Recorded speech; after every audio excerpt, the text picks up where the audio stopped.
আমার ঠিক পেছনে শাহবাগ মোড় অবরোধ করে রেখেছে জুলাই আগস্ট গণঅভ্যুত্থানে আহত ছাত্র জনতা। তাদের 3 দফা দাবিতে আজকে তারা আন্দোলন করছেন। মূলত যারা এখন পর্যন্ত আহত হয়েছেন তাদের ক্ষতিপূরণের টাকাটা তারা বুঝে পাননি, এবং যারা গুরুতর আহত হয়েছেন তাদের চিকিৎসার জন্য বিদেশে পাঠানোর যে আশ্বাস অন্তর্বর্তী সরকার দিয়েছিল সেটা এখন পর্যন্ত তারা বুঝে পায়নি।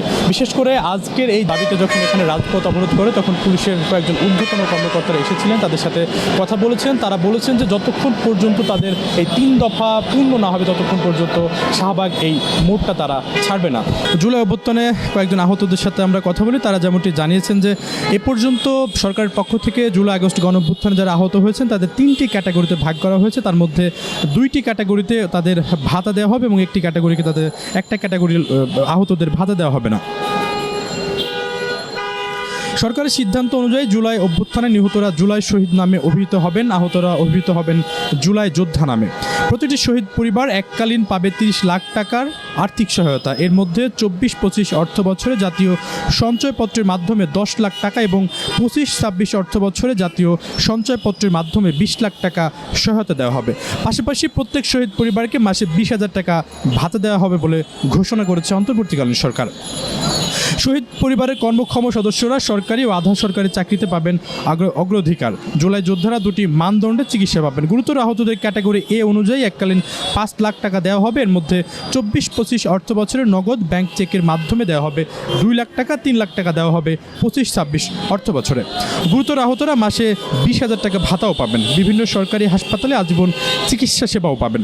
মেডিকেল বোর্ডের সুপারিশ থাকলে চিকিৎসার জন্য পাঠানো হবে দেশের বাইরে। তারা কর্মসংস্থানের জন্য প্রয়োজনীয় প্রশিক্ষণ ও পুনর্বাসন সুবিধাও পাবেন। ক্যাটাগরি বি অনুযায়ী জুলাই যোদ্ধাদের এককালীন 3 লাখ টাকা দেওয়া হবে। এর মধ্যে 24-25 অর্থ বছরে 1 লাখ টাকা এবং পরের অর্থ বছরে দেওয়া হবে 2 লাখ টাকা। তারা মাসে ভাতা পাবেন 15,000 টাকা। কাজের জন্য প্রয়োজনীয় প্রশিক্ষণ ও সরকারি আধা সরকারি চাকরিতে অগ্রাধিকার পাবেন তারা। জুলাই যোদ্ধাদের পরিচয়পত্র দেওয়া হবে। তারা পরিচয়পত্র দেখিয়ে সরকারের বিভিন্ন সুবিধা নিতে পারবেন। এখন পর্যন্ত জুলাই গণঅভ্যুত্থানে 834 জন শহীদের তালিকা গেজেট আকারে প্রকাশ করেছে অন্তর্বর্তী সরকার। আহতদের তালিকাও প্রস্তুত করা হয়েছে, তবে খুব শীঘ্রই তালিকাটি গেজেট আকারে প্রকাশ করা হবে বলে জানিয়েছে অন্তর্বর্তী সরকারের দায়িত্বপ্রাপ্ত উপদেষ্টারা। দর্শক, আপনাদের আরও একটু জানিয়ে রাখতে চাই, শাহবাগের এই মোড়টা যেন প্রতিনিয়তই যারা বিভিন্ন দাবি দাওয়া নিয়ে আসেন তারা এই জায়গাটা অবরোধ করেন। গতকালকে প্রাথমিক শিক্ষক নিবন্ধিত শিক্ষকরা যারা ছিলেন তারা এখানে আন্দোলন করছিলেন। তারা ঘন্টার পর ঘন্টা এই রাস্তাটি কিন্তু অবরোধ করে রেখেছিলেন। পরবর্তীতে পুলিশের সাথে ধস্তাধস্তির এক পর্যায়ে তার স্থানটি ত্যাগ করে পুলিশ তাদেরকে জায়গা থেকে সরাতে লাঠিচার্জ করে, টিয়ার গ্যাস ছাড়ে এবং জল কামান ছাড়ে। প্রতিনিয়ত বিভিন্ন দাবি নিয়ে এই শাহবাগের মোড়ে অবস্থান করছেন বিভিন্ন আন্দোলনকারী, তাতে সাধারণ মানুষ বেশ বেকায়দায় পড়েছে। এই মুহূর্তে আপনারা যেমনটি দেখছেন যে ঢাকা বিশ্ববিদ্যালয় থেকে বাংলা মোটরের যে রুটটি রয়েছে সেটা মাঝে মাঝে ছেড়ে দেওয়া হচ্ছে, কিন্তু এদিকে ধানমন্ডি অর্থাৎ বাটা সিগন্যাল থেকে যে রুটটি রয়েছে রমনা অভিমুখে যে রুটটি রয়েছে সেটি টোটালি বন্ধ রয়েছে।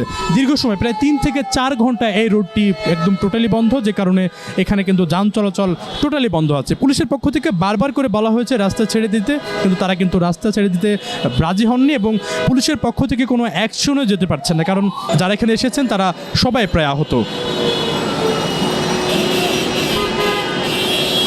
সাধারণ মানুষ বলছেন যে আসলে কবে নাগাদ এই যে রাস্তা অবরোধের যে সমস্যাটি চলছে রাজধানীর বিভিন্ন জায়গায় সেখান থেকে মুক্তি পাবে। এবং আমরা কয়েকজনের পথচারীর সাথে কথা বলেছি, তারা যেমনটি জানিয়েছেন যে গণঅভ্যুত্থানের পর বিভিন্ন জায়গায় যেভাবে আন্দোলন ছড়িয়ে পড়ছে এবং পুলিশের পক্ষ থেকে যেভাবে নীরব ভূমিকা পালন করা হচ্ছে তাতে আরও বেশি বেকায়দায় পড়বে বাংলাদেশের সাধারণ মানুষ।